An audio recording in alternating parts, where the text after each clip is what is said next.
So, a little backstory. My boyfriend and I had just started dating at the time of the encounter.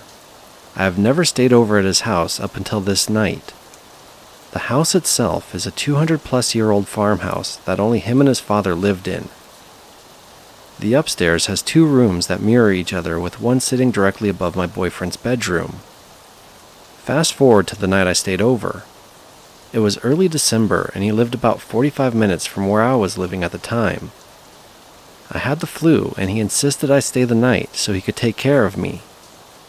Because night falls faster in winter, and they were calling for a storm on top of me being sick, I decided not to try and drive home.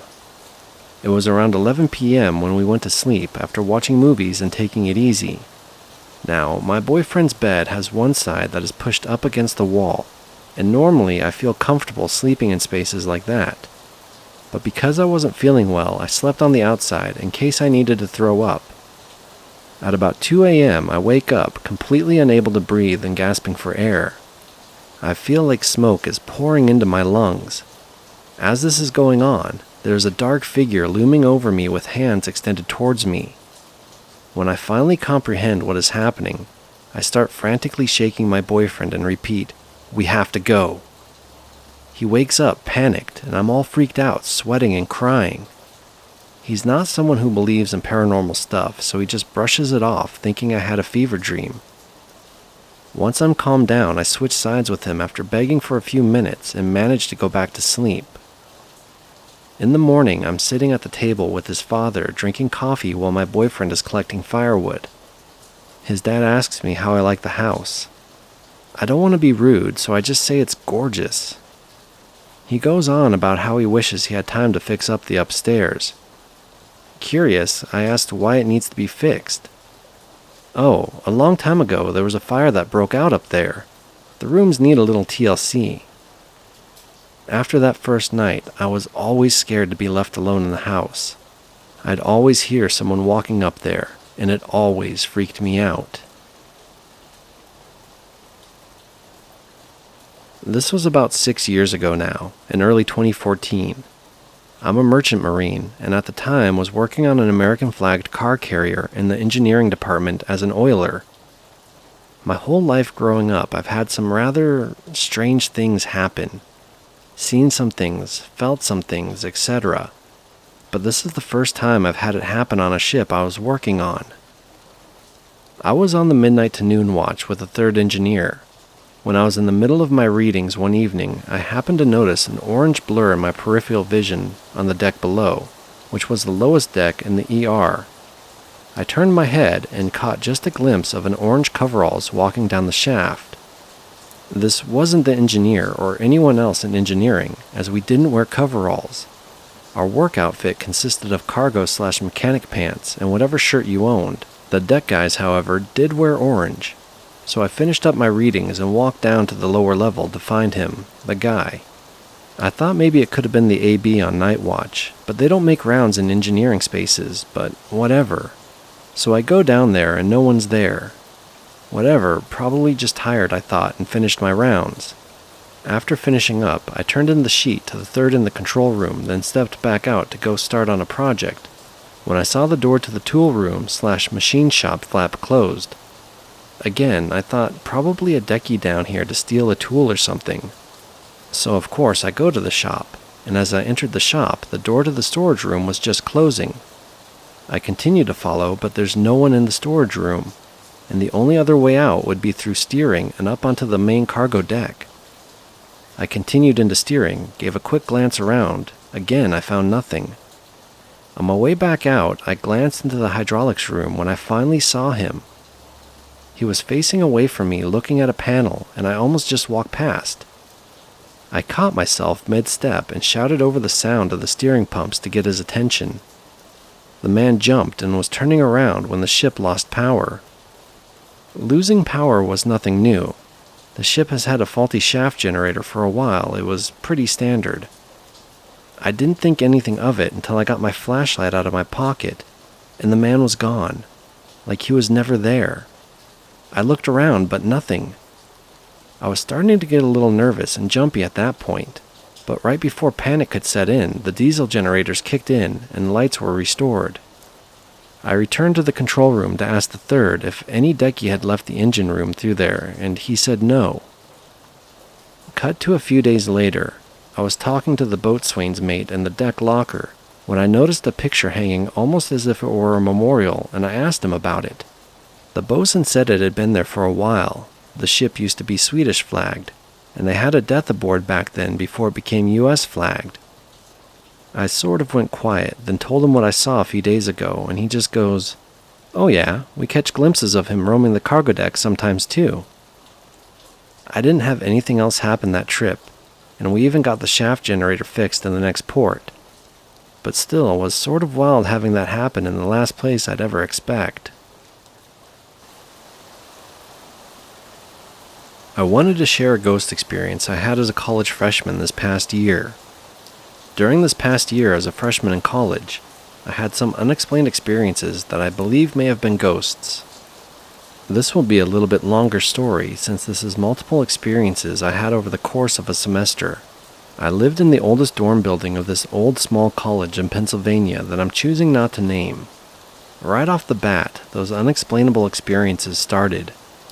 Move-in day came, I met my roommate, unpacked, and got the room set up. That night I could barely sleep.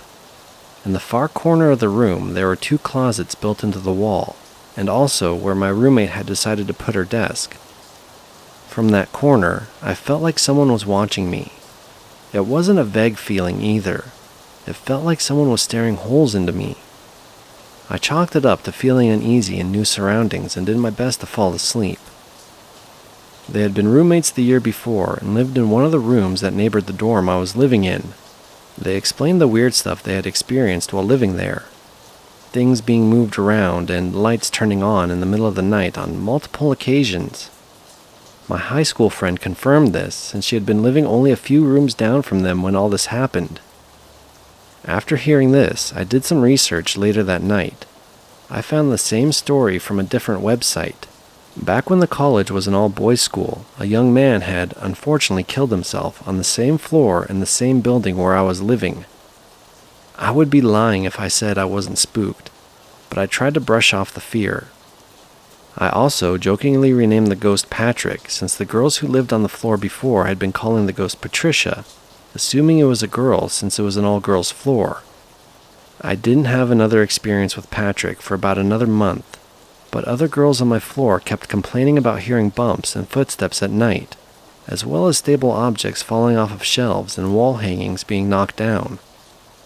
The second really weird experience I had with Patrick came in late September. I was sitting at my desk in my dorm, which sits right by the door to the room. I originally heard a knock at my door, but when I opened it, no one was there. I asked the girls across the hallway who had their door open if they had seen anyone knock or if they had knocked. They told me they hadn't knocked and didn't see anyone, but had been hearing weird things all afternoon. I went back to my dorm and kept my door cracked in case anyone knocked again. That's when things got really strange. As I'm sitting at my desk, I heard my door start to creak open a little. I expected my roommate to come in, but the door didn't finish opening before shutting again. I sat and watched as the door creaked open about half an inch and then closed, then opened an inch and closed, then opened an inch and a half and closed, then opened 2 inches and closed. Then the door swung open about 6 inches before slamming shut. I ran into the hallway to see if someone was playing a prank on me, but no one was there. I checked the windows at each end of the hallway. Both were closed. Those dorm doors were really heavy, and wind wouldn't be able to normally move them at all either. I sat in my dorm and tried to rationalize what it could have been, but nothing came to mind. I ended up telling Patrick that I had studying to do, and if he could leave me alone, that would be appreciated. About halfway through October, our RA told us an experience she had with Patrick. She had repeatedly heard knocking coming from the inside of her closet, and thought it was the girls on the other side of the wall. When she asked the other girls about it, they expressed the same concern and confusion, and explained that they thought our RA had been the one knocking. Then Halloween rolled around, and I had my third major weird experience. I had been up studying the night before Halloween, and before I went to bed I had turned my laptop all the way off, but left the lid open. Later, I was woken up by a bright light shining in my face. I opened my eyes and looked at my desk where my laptop was. The light was coming from my laptop, and the screen read October 31st, 12 a.m. I was too tired to respond appropriately and just mumbled, "Damn it, Patrick," before rolling over and going back to sleep. The next morning, it fully hit me what happened. I told my boyfriend back home about the experience.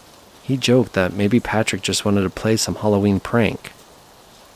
My boyfriend also experienced some of the weird things I had been dealing with at school, both when he came up to visit and when we would FaceTime. He would approach the situations in a joking manner, saying that Patrick must have been lonely and wanted some attention. Finally, the fourth major experience I had was in mid-November. I had been up later than I should have been, studying for an exam. I went to use the bathroom before I went to bed. While in the restroom, I heard footsteps marching in circles by the stalls. This scared me because of how loud the footsteps were, but also because I had never heard anyone come in. The door to the restroom is even heavier than the dorm doors, and it creaked very loudly when opened. It's impossible to open or close that door without making any sound, and I heard absolutely nothing before the footsteps started. I was the only one in the restroom when I had entered as well. I never had any more major experiences with Patrick after that. My second semester was cut short by the pandemic, and I think Patrick had had his fun and then left me alone. Whoever ends up being dorm mates with Patrick next, I wish you luck.